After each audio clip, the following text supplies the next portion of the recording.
તો એ લોકો માને, તો એને માનવામાં આવે. તો આવા વિચિત્ર ખેલ થતા હોય એમાં કૃષ્ણદાસે સોંપી પરની પ્યારી રે, હા એનો મેઇન મુદ્દો છે.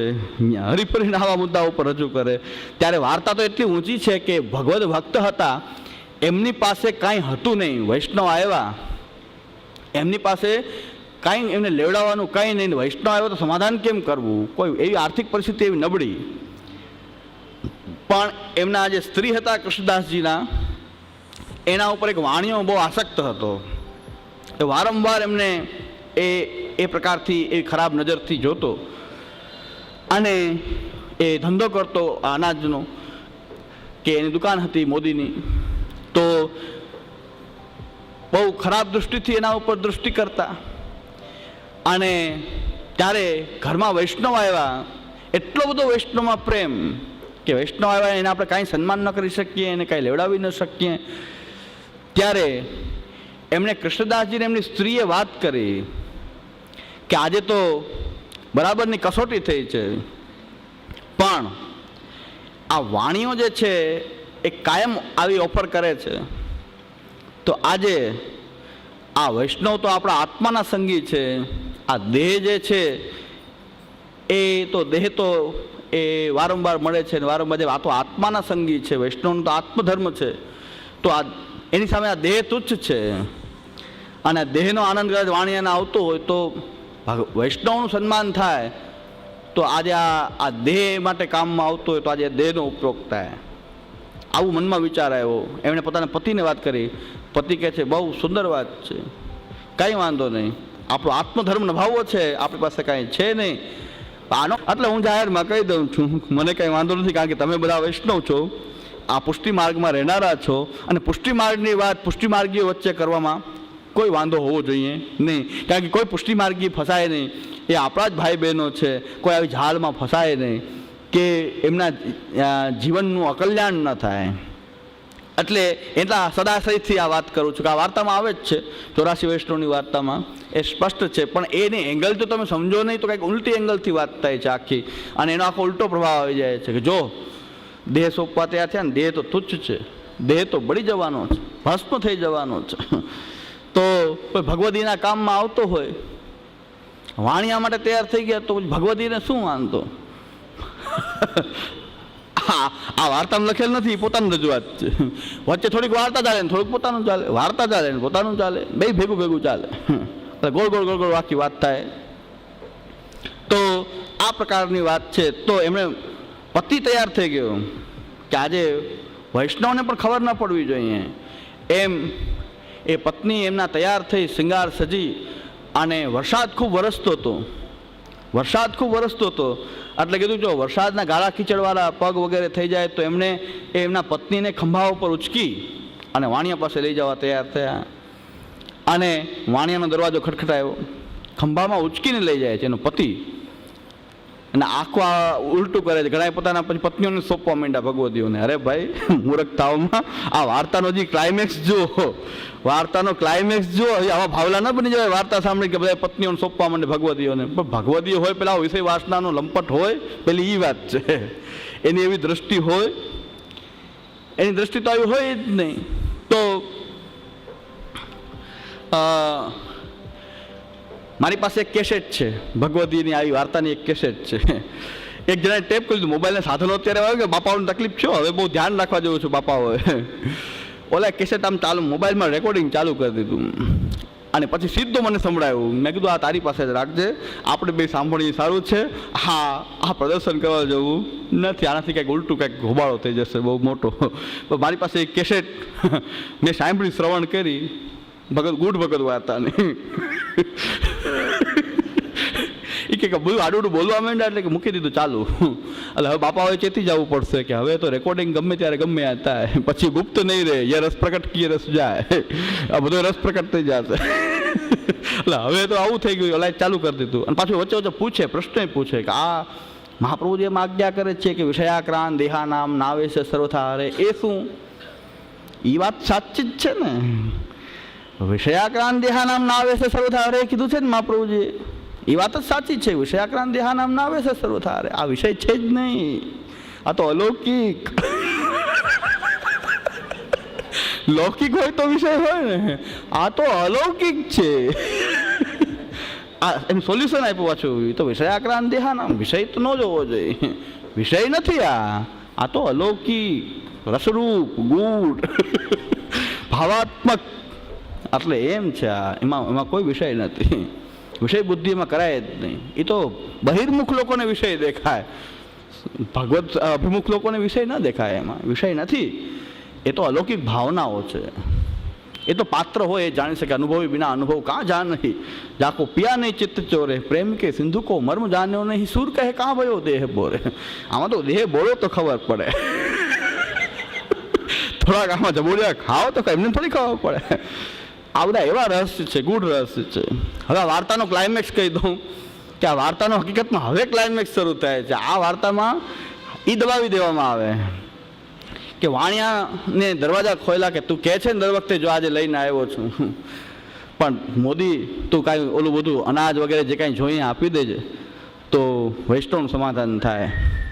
તો વાણિયો તો ખુશ થઈ ગયો કે જે વસ્તુની ઈચ્છા હતી સામેથી પ્રાપ્ત થયો ને એનો પતિ લઈને આવ્યો. પણ એના ચરણમાંથી, આ સ્ત્રીના ચરણમાંથી રજ ઉડી વાણિયા ઉપર. આ ક્લાઇમેક્સ છે.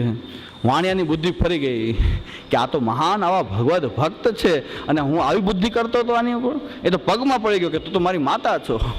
વાણિયાની બુદ્ધિ ફરી, વાણિયાની બુદ્ધિ ફરી. એને કોઈ પણ પ્રકારના પ્રભુએ પણ એની રક્ષા કરી છે. ક્યાંય પણ પ્રભુએ એમનું ચારિત્ર હનન થવા દેતું નથી. દ્રૌપદીના ચીર પૂર્યા છે પ્રભુએ. એ આપણો ઠાકોરજી છે. એ ઠાકોરજી કોઈથી એમનો ધર્મ જવા દીધો નથી. આ વાર્તાનું સ્વારસ્ય આ છે કે એના આવી વિષય બુદ્ધિથી ભગવદીના સંગમાં આવ્યો, પણ એના ચરણની રજ ઉડી.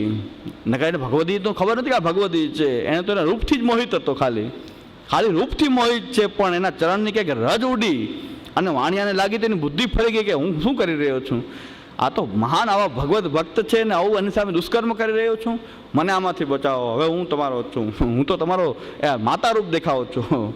તો આ એનો ક્લાઇમેક્સ આખો વાર્તાનો એ છે કે એમાં કોઈ એનું ચારિત્ર હનન થયું નથી. વાણિયા પાસે એ ગયા, પણ વાણિયાની જ બુદ્ધિ ફરી ગઈ. તમારામાં જો ભગવત ધર્મ એટલો દ્રઢ છે તો તમારા સંગમાં આવનારની બુદ્ધિ પણ જો વિષય હોય તો એનું પરિવર્તન થઈ જાય. પણ આ તો બધા ઓતપ્રોત થઈ જાઓ છો, એમાં લિપ્ત થઈ જાય છે ને તોય પાછો ભગવતી ઓતપ્રોત થઈ જાય. વ્યભિચાર રૂપ મહાપાપ કરતો હોય તોય ભગવતી. કેનો ભગવતી? એટલે આ પ્રકાર છે. તો આ બધી લંપટ લીલાઓ છે, પણ કે વાર્તામાં કાંઈ એવું આવતું નથી. વાર્તામાં તો આ બતાવ્યું કે આવી બુદ્ધિ ખરાબ કોઈની હોય. આટલો હીન કક્ષાનો વ્યક્તિ પણ આવા ભગવત ભક્તો હતા કે એનો ખાલી આ રીતે સંગ થયો અને ચરણમાંથી સ્પર્શ પણ નથી કર્યો. વાણિયાએ સ્પર્શ પણ નથી કર્યો આ વાર્તાની અંદર. કે સ્ત્રીના ચારિત્રને કાંઈ વાંધો આવ્યો હોય. દ્રૌપદીના ચીર પૂર્યા છે પ્રભુ, એવો ઠાકોરજીનો જેને આશ્રય છે. અને ભગવત ધર્મ માટે એ પોતાના દેહ ધર્મને તુચ્છ માનીને જાય છે. ત્યાં એમ નથી કીધું કે બધાએ આવું કરવું. વાર્તામાં એ સિદ્ધાંત નથી આવતો કે બધાએ આ રીતે કરવું. કૃષ્ણદાસે પરને સોંપી પ્યારી એટલે બધાને સોંપું કે લ્યો કરો આનંદ. એમ નથી કરવાનું. આ તો તમારી અંદર ભગવત ધર્મની એટલી દ્રઢતા હોય તો કોઈની બુદ્ધિ એવી હોય તો તમારા એના સંગ માત્રથી એના ચરણની રજ ઉડી તો વાણિયાની બુદ્ધિ ફરી ગઈ. એ વૈષ્ણવ થઈ ગયો, એ વૈષ્ણવ થયો. તો એ આ સામર્થ્ય ભગવદીય એનું ભગવદીયત્વ, એનો ભગવત ધર્મની એટલી પ્રબળતા બતાવી છે. પણ વંચકો એને આવી રીતે રજૂ કરે તો એનો ઉલટો અર્થ થઈ જાય અને એમાં ઘણાનું અહિત થઈ જાય, અકલ્યાણ થઈ જાય. અને એને કોઈ લીલા સમજી બેસે તો મહાન નાશ થાય. શ્રી ગુસાઈજીએ સ્પષ્ટતા કરી. એક જ શ્લોક ગુસાઈજીને સમજે, વધારે ન સમજે તો કાંઈ નહીં, જવા દો. એક જ શ્લોક સમજે કે પ્રાકૃત ધર્માનાશ્રયમ અપ્રાકૃત નિખિલ ધર્મ રૂપમ મિતિ નિગમ પ્રતિપાદ્યમ યત તત્શુદ્ધમ સાકૃતિ સ્તોમ. આ એક શ્લોક જ સમજી લે તો કલ્યાણ. કે ભગવાનના સ્વરૂપમાં ઠાકુરજીનું જે સાકાર શુદ્ધ સ્વરૂપ છે એમાં પ્રાકૃત ધર્મો લેશ માત્ર નથી. જેટલા ધર્મો ભગવાનની અંદર છે અપ્રાકૃત નિખિલ ધર્મ રૂપમ મિતિ કામ ક્રોધ લોભ મોહ મદ મત્સર વિષય, એ તો સામાન્ય પશુના ધર્મ પણ હોઈ શકે. એક પશુમાં પણ આ બધું હોઈ શકે. તો ભગવાનમાં જો આવું બધું હોય તો ભગવાનને પુરુષોત્તમ શા માટે કહેવાય? ભગવાનની અંદર તો પહેલાં સમજી લો કે એની લીલામાં, એના પરિકરમાં કે પ્રભુમાં પ્રાકૃત ધર્મ લેશ માત્ર નથી. આ બધા કામ ક્રોધાદી તો પ્રાકૃત ધર્મ છે. ભગવાન તો અપ્રાકૃત નિખિલ ધર્મરૂપ વાળો છે, તો એમાં પ્રાકૃત ધર્મની ગંધ ક્યાંથી આવી? ગંધ પણ નથી પ્રાકૃત ધર્મની. આટલું સમજી લ્યો કે ભગવાનની લીલાની અંદર કૃષ્ણ જ્યારે ગોપીઓ સાથે રાસ કરે છે તો એ ગોપીઓ સાથેનો રાસ કોઈ એની અંદર આપણને એવું દેખાય છે કે લંપટ પુરુષ જે બધા સાથે મળે છે. આ તો સર્વના આત્મામાં બિરાજેલો છે. એ તો સર્વના આત્માની અંદર બિરાજેલો છે ને સર્વરૂપ થયેલો છે. એને કોઈ ભેદ પણ નથી. એ તો સર્વમાં વ્યાપ્ત જ છે પાછો. સર્વના આત્મા રૂપે બિરાજેલો છે, તો એને કોઈ સાથે ભેદ હોતો નથી. તો આ તો એનું રમણ છે, આત્મા અને પરમાત્માનું, એકબીજા અંશ અને અંશીનું એ રમણ છે. અહીંયા ગોપીઓની કથા. ગોપી એટલે કોણ? કે પોતાના ભાવને ગુપ્ત રાખે તે ગોપી. પોતાના ભાવોને ગુપ્ત રાખે, ગોપન કરે તે ગોપી. તો ગોપન કરવું એટલે કે ભગવદ ભાવોને ભગવાન સમક્ષ સિવાય બીજા કોઈ સામે રજૂ કરવા નહીં. ગોપન કરવું એ ગોપી. તો ગોપીઓની વાત કહીને લોકોને ફસાવવામાં આવે, કૃષ્ણની વાતોને આ રીતે રજૂ કરવામાં આવે. તો ભગવાન શ્રી કૃષ્ણ પહેલાં કોણ? કે પરમાત્મા છે, સર્વવ્યાપક છે. જે સર્વમાં વ્યાપક હોય તો ગોપીના આત્મારૂપ પણ પાછો આત્મામાં બિરાજ તો એ જ પાછો પરમાત્મા પણ એ જ છે. તો એનાથી કોઈનું એ કોઈ જગ્યાએ નથી એવું બની શકે નહીં. આપણે અંશરૂપ છીએ, આપણે વ્યાપક નથી. આપણી અંદર આનંદાંશ જ્યારે પ્રકટ થાય ત્યારે પણ આપણે વ્યાપક થઈ શકતા નથી. આનંદાંશ પ્રકટ થઈ જાય, સચ્ચિત તો પ્રકટ છે, આનંદાંશ છે તિરોહિત થયેલો છે, એ કદાચ પ્રકટ થઈ જાય એ અવસ્થામાં પણ આપણે વ્યાપક થઈ શકતા નથી. અણુ એ અણુ જ રહે છે. તો આ તો વિભુ છે, વ્યાપક છે, એ બ્રહ્મ છે, પરમાત્મા છે. એટલે એની જ આ લીલા છે. તો એ લીલાઓની અંદર પ્રાકૃત બુદ્ધિ ન કરવી, અને એ ન થાય એટલા માટે મહાપ્રભુજીએ પણ શાસ્ત્રાર્થ પ્રકરણ અને સર્વનિર્ણય પ્રકરણ ભાગવતે સમજવા માટે 2 પ્રકરણો પહેલાં આપ્યા છે. આપણે સીધી સુબોધની ખોલીએ છીએ, આટલો વાંધો છે. સીધી સુબોધની જ ખોલી. અને પહેલાં જેનો એ કોર્સ છે તો તમે એ યોગ્ય રીતે એટેન્ડ કરો. પેલા પ્રાઇમરી લેવલ, પછી હાઈસ્કૂલ લેવલ, પછી કોલેજ લેવલ, પછી પીએચડી લેવલમાં જાઓ. તમે ડાયરેક્ટ ઠેકડા મારી રહ્યા છો પીએચડી લે તો તમે સમજી ન શકો, તો ઊંધું કંઈક કરશો. તો જે કોર્સ છે મહાપ્રભુજી પહેલાં કે શાસ્ત્રાર્થ સર્વનિર્ણય ભાગવતે સમજવા માટે શ્રી મહાપ્રભુજી આ 2 પ્રકરણોનો અભ્યાસ કરવો જરૂરી બાયનો છે, જેથી કરીને ભગવદ્ લીલાની અંદર કોઈ અસંભાવના કે વિપરીત ભાવના ભગવદ્ લીલામાં ન થાય ને કે ભગવદ્ કથા કે ભગવદ્ લીલા જ આપણો બગાડ કરી દેશે. ભગવદ્ કથામાંથી આપણને બગાડ થશે, એમાંથી કંઈ લાભ પ્રાપ્ત નહીં થાય. અને ભગવાનની રાસ વગેરે લીલાઓનું ફળ તો એવું છે કે કામ જે હૃદયમાં રહેલો છે આ લીલાઓનું શ્રવણ કરે તો એનો હૃદયમાં રહેલો કામ નાશ પામે. કામ વધે નહીં, નાશ પામે. આ તો વધી રહ્યો છે, કાંઈ ખોટું થઈ રહ્યું એટલે વધી રહ્યો છે. રિએક્શન છે, દવાનો રિએક્શન હોય ને કે ભાઈ આવું ન થવું જોઈએ, બધું આવું થઈ રહ્યું છે. આ તો ઊંધી અસર કંઈક બતાવી રહી છે, કંઈક રિએક્શન આવી રહ્યું છે. કે ભગવાનની લીલાઓ ગાઈને તમે ભક્તિમાન થવાને બદલે વિષય કેમ બની જાઓ છો? પણ દવાનું કંઈક ખોટી રીતે લેવાઈ રહી છે, દવા ક્યાંક રિએક્શન આવી રહ્યું છે દવાનું, તો તાત્કાલિક એની ચિકિત્સા આપણે કરવી જોઈએ. આ રિએક્શનના કેસ છે બધા. દવા લે પણ રિએક્શન આવે, કે જેનાથી કામ નાશ થાય એનાથી કામ વધે કેમ? તો કંઈક અમે ખોટી રીતે દવા અપાઈ રહી છે, કે ડૉક્ટર ખોટો છે, ડૉક્ટરને જ્ઞાન નથી, કે ગમે એમ હોય કે ડૉક્ટર દવા ખોટી આપી રહ્યો છે, કે આ ઓલો ખોટી રીતે લઈ રહ્યો છે, અનેક કારણ બની શકે. તો હરિરાયજી અહીં કહે છે કે આ રીતે બોધ કરીને ખોટા ઉપદેશ કરીને પોતાની ઝાડમાં કોઈને આ વિષયો ભોગની ચાહ છે, તો કોઈને પૈસાનો સ્વાર્થ છે, કોઈને પૈસાનો સ્વાર્થ છે, કંઈક લાભનો સ્વાર્થ છે, યશનો સ્વાર્થ છે. એટલે વંચકો આવી ઝાડ એ ફેલાવતા રહે છે. અને અજ્ઞાની જે હોય, જેને એનું જ્ઞાન નથી એના સ્વરૂપનું, સિદ્ધાંતનું, ધર્મનું, એ એમાં ફસાતા હોય છે. હરિરાયજીની ચિંતા આ જ છે કે આવી અલૌકિક વસ્તુ જે છે એને આવી લૌકિક રીતે રજૂ કરવામાં આવે. એટલે પ્રાકૃત ધર્માનાશ્રયમ અપ્રાકૃત નિખિલ ધર્મ રૂપમ મેથી. બધા જે ધર્મો જે ભગવાનની અંદર છે એ નિખિલ ધર્મો અપ્રાકૃત છે, એ અપ્રાકૃત છે. આહાર, નિંદ્રા, ભય, મૈથુન સામાન્યમ એતત પશુભીર નરાણામ. આ પશુ હોય કે નર હોય, 4 વસ્તુ તો સામાન્ય છે. જો ભગવાનમાં પણ આવું જ હોય તો પછી એમાં વિશેષતા શું? પશુમાન ભગવાનમાં કંઈ વિશેષતા નહીં રહેતો. તો પશુ અને ભગવાનમાં કંઈ વિશેષતા નહીં રહે, તો એક સરખા થઈ જશે. જો ભગવાનની અંદર આવા ધર્મો હોય તો આહાર, દરેકને આહાર જોઈએ, આપણે પણ આહાર જોઈએ. પછી આપણે પણ પ્રાણ ધારણ કરવાનો પ્રયત્ન એવો છે આપણને કે આપણને મરવું ગમતું નથી, કોઈને ના ગમે. જે દેહ મળ્યો છે ને છોડવું કોઈને ગમતું નથી. કોઈ મોટા મોટા રોગનું નામ સાંભળે આપણે ડરી જાય. શું કામ ડરીએ? રોગથી ડરીએ છીએ? રોગથી ન ડરાય, પણ આપણે રોગથી જો મરી જવાય એટલે ડર લાગે. પ્રાણ નીકળી જાય તો બાકી રોગ બેચારી તાવ આવે ને મટી જાય તો તાવથી ડરીએ નહીં. તાવ આવે તો આપણને એમ ન થાય કે એ તો આવે ને મટી જાય, માથું દુખે મટી જાય, એમાં કંઈ જીવ નહીં નીકળી જાય, બસ ત્યાં સુધી શાંતિ. પણ કેન્સર નામ પડે તો તરત જ માણસને બીક લાગી જાય કે હવે મરી જ જવાનું, એટલે બીક લાગે. રોગથી ડર ન લાગે, પણ રોગને કારણે પ્રાણ છૂટી જાય તો ડર લાગે. તો ભય, માણસને ભય છે, અને એ પ્રાણ જવાનો ભય છે. એ જવા નક્કી જ છે, બીજું બધું અનિત્ય છે, પણ આ તો નક્કી જ છે. જાતસ્ય ધ્રુવો મૃત્યુ સ્યાત, જે જન્મે એનું મૃત્યુ નક્કી, બાકી બધું એ નિશ્ચિત નથી. પણ આ તો નિશ્ચિત છે. તો આપણને એમ થાય કે જેટલું એક્સટેન્શન ખેંચાય એટલું ખેંચો. જેટલું એક્સટેન્શન મળે તો એ 90 વર્ષનો હોય ને તો એ ઘરે પધરામણી કરીને એમ કહે કે કંઈક આશીર્વાદ આપો, હાલતો થઈ જાઉં. હવે શું હાલતો થાય?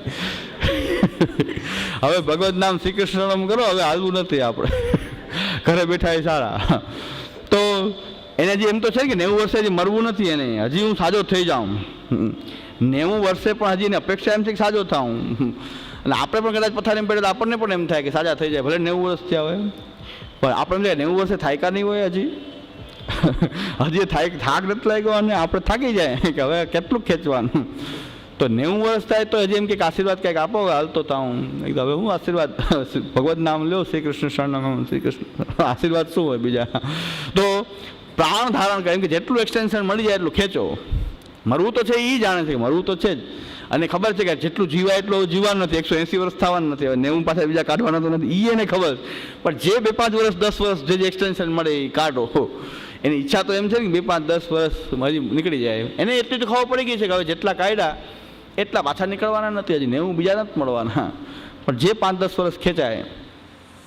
તો આ પ્રકાર જે છે કે દરેક જીવ માત્રની અંદર ભય લાગેલો છે. પ્રાણ ધારણ કરવાનો એનો પ્રયત્ન છે. જીવું પ્રાણ ધારણે, પ્રાણ ધારણ કરવાને એને જીવ કહેવાય છે. તો જીવને એક ભય લાગેલો છે દરેકને. પછી એ સામાન્ય શ્વાન હોય ને તો એને ખરાબ દેહ મળ્યો છે છતાં એને વાલો હોય, એને લાકડી મારો તો એને પણ ભાગે, રાડ ઉપાડે, એને પ્રાણ નીકળી જવાનો એને પૂરેપૂરો એ ભય છે. પછી શુકર હોય કે આ ગંદકીમાં જ એ પડ્યા હોય, શુકર એટલે કે ભૂંડ, સુવર વગેરે. આટલો હીન દેહ મળ્યો, આપણે જલ્દી છૂટી જાય તો સારું ને. પણ સુવર થયા હોય એને એમ ન થાય કે જલ્દી છૂટી જાય, આ મજા આવે. જેટલો એર કન્ડિશનમાં આનંદ આવે એમ એટલો એ ગંદી નાળીમાં પડ્યો તો એટલો આનંદ આવે. અમારા એક સાયન્સના ટીચર એમ કહેતા કે આનું સંશોધન કરવું જોઈએ, આની ત્વચાનું, આની રોગ પ્રતિકારક શક્તિનું, કે જે વસ્તુથી આપણને એક એનો બેક્ટેરિયા વગેરે આમાંથી આવી જાય ને તો માણસ કદાચ મરી પણ શકે. એવા ભયાનક એ ગંદકીની અંદર પડ્યા હોય, ધુબાકા મારતા આનંદથી કરતા હોય, અને મોટા તાજા માજા તગડા તાજા હોય. તો એવું શું તત્વ છે કે આની રોગ પ્રતિકારક શક્તિ કેવી, આની ત્વચા કેવી, કોઈ ઇન્ફેક્શન ન થાય, કોઈ રોગ ન થાય ત્વચામાં, નકર કેવામાં પડ્યા હોય. હવે એને તમે ગુલાબજલનો ખાડો ભરી અને એને કે તું ભાઈ આમાં ધુબાકામાં, આપણને એમ થઈ જાય, કોઈ દયા આવી જાય કે તો આમાં આવે તો બીમાર પડી જાય. એને જો ગંદકીમાંથી બહાર કાઢો અને ગુલાબજલ ભરે સુગંધિત હોજમાં એને કહો કે તું અહીં ના ને ભાઈ, શા માટે અહીંયા અપ્રસ કરે, અહીંયા અપ્રસ કરને, તો બીમાર પડી જાય. શુદ્ધ જલમાં બીમાર પડી જાય, પણ એમાં એને આનંદ આવે. એટલે એવા શિક્ષક એમ કહેતા, પણ છતાં એવો ખરાબ દેહ મળ્યો હોય તો છોડવાની ઈચ્છા ન થાય. કદાચ કોઈ બહેનો હોય ને તો એને એ દેહ છોડવાની ઈચ્છા ન થાય. જીવું પ્રાણ ધારણે, આવા શુદ્ર જીવોમાં પણ પ્રાણ ધારણનો પ્રયત્ન છે, એને મરવું એને પણ નથી. તો ભય, આહાર, નિંદ્રા, ભય. એક નિંદ્રા, બધાએ ખાઈ લે પછી બધાએ આરામ કરે, આરામ કરવો જોઈએ. તો જે જંગલી હિંસક પ્રાણીઓ છે એ અઠવાડિયે કે 1-2 દિવસ ખાય અને 4-5 દિવસ સુધી પડ્યા રહે. હિંસક જે પ્રાણીઓ છે એ અઠવાડિયે 1 દિવસ ખાય છે ને અઠવાડિયા સુધી પડ્યા રહે, નિંદર કરે ત્યારે પચે.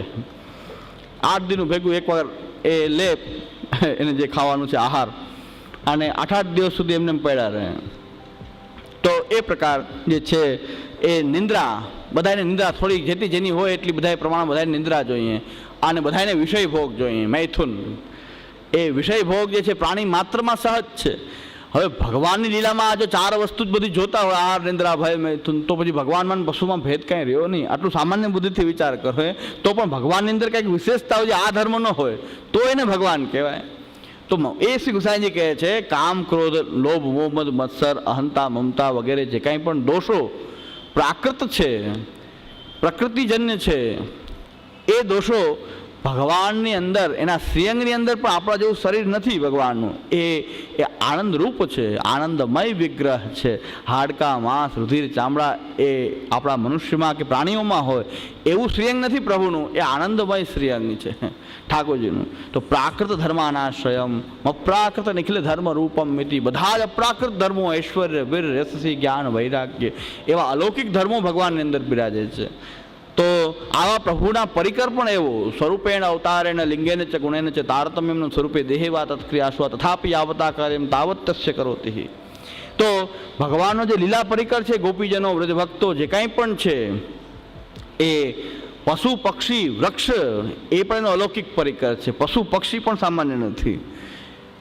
તો આ બધા જે પંખી જે છે એ પણ મુનિ છે, એ બધા મુનિઓ છે. વાંદરાઓ વગેરે જે પશુઓ વગેરે, ગાય, ગોપ વગેરે બધા દેવતાઓએ ધારણ કરેલા રૂપો છે.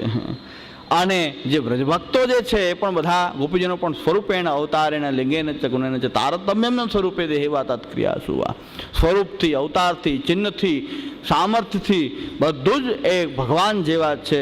તો ભગવાન જેવો લીલા પરિકર એની અંદર પણ અપ્રાકૃત ધર્મ છે, પ્રાકૃત ધર્મ ત્યાં છે નહીં. એ સાકાર છે, શુદ્ધ સાકાર સ્વરૂપ કે જેનું વેદ પણ વર્ણન કરે છે. એવી આ ભગવત લીલા છે, એવું ભગવત સ્વરૂપ છે. એમાં આપણે અંદર રહેલા દોષોને આપણે એમાં જોઈએ છીએ.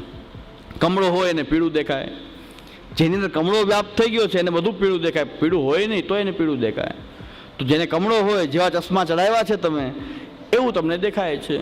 તો આ પ્રકાર જે છે કે ભગવાનની લીલાની અંદર પ્રાકૃત બુદ્ધિ કરવી જોઈએ નહીં.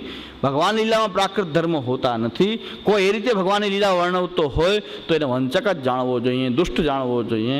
એ કોઈ પણ રીતે ગમે એવી ભાષામાં રજૂઆત કરે, પણ ભગવાનના લીલાની અંદર કે ભગવદ્ લીલામાં જો પ્રાકૃત ધર્મ બતાવે તો એ કોઈ એમ કહેતો હોય કે હું ભગવાન જેવો જ છું, ભગવદીન ભગવાન બે સરખા છે એમ બતાવતો હોય, તો એને કંઈક પણ મારવું જોઈએ. લોહી નીકળે સમજવું કે તું પ્રાકૃત છો, ભગવાન નથી. ભગવાનમાં લોહી ન હોય, ભગવાનમાં રુધિર, ચામડા, માંસ આવું નથી હોતું. એક ચાકુ મારી અને કેવું લોહી નીકળ્યું, કેન્સલ, ભગવાન નથી. ભગવાનમાં આવા ધર્મ ન હોઈ શકે. એ તો પ્રાકૃત છો. એટલે તું એ વાત કરતો કે હું કૃષ્ણ થઈ ગયો, કે હું એક સરખું સ્વરૂપ સામર્થ્ય છે, ભગવાન અને ભગવતી બે સરખા છે, કાંઈ નથી. એક લાકડી મારો ખબર પડે, રાડ પાડે, અપ્રાકૃત નથી, તું પ્રાકૃત છો. લાગવું જ ન જોઈએ. પછી જેવા સાથે તેવા શાસ્ત્ર ચર્ચા નહીં, ને આમ સમજાવવું જોઈએ. કોઈ એમ કે હું ભગવાન છું તો આ રીતે સમજાવવું જોઈએ કે તમારામાં પ્રાકૃત ધર્મ ન હોવો જોઈએ. પ્રાકૃત ધર્માનાશ્રયમ અપ્રાકૃત નિખિલ ધર્મ રૂપમ મિતિ નિગમ પ્રતિપાદ્યમ તત્શુદ્ધમ સાકૃતિ સ્તોમી વિષયાક્રાંત દેહાનામ નાવેશ સર્વથા હરે. ભગવાન તો જેના હૃદયમાં વિષયનો આવેશ છે, ત્યાં પણ ભગવાન પ્રકટ થતો નથી, એ હૃદયમાં પધારતો પણ નથી. એવો આ ઠાકોરજી છે. ન લૌકિક પ્રભુ કૃષ્ણો મનુતે નૈવ લૌકિકમ, એ લૌકિક નથી, લૌકિક ભાવનો સ્વીકાર પણ કરતો નથી. એવો કૃષ્ણ સદા આનંદરૂપ છે. એ આપણા ભજનીય ભગવાન શ્રી કૃષ્ણ છે. એમાં ક્યારેય પણ પ્રાકૃત બુદ્ધિ ન થાય. એટલા માટે શાસ્ત્રાર્થ, સર્વનિર્ણય આદિ ગ્રંથો મહાપ્રભુજીએ ભાગવતને જોવા માટે આપે આ નિબંધની રચના કરી છે. એનું આપણે યથાર્થ અધ્યયન કરવું જોઈએ.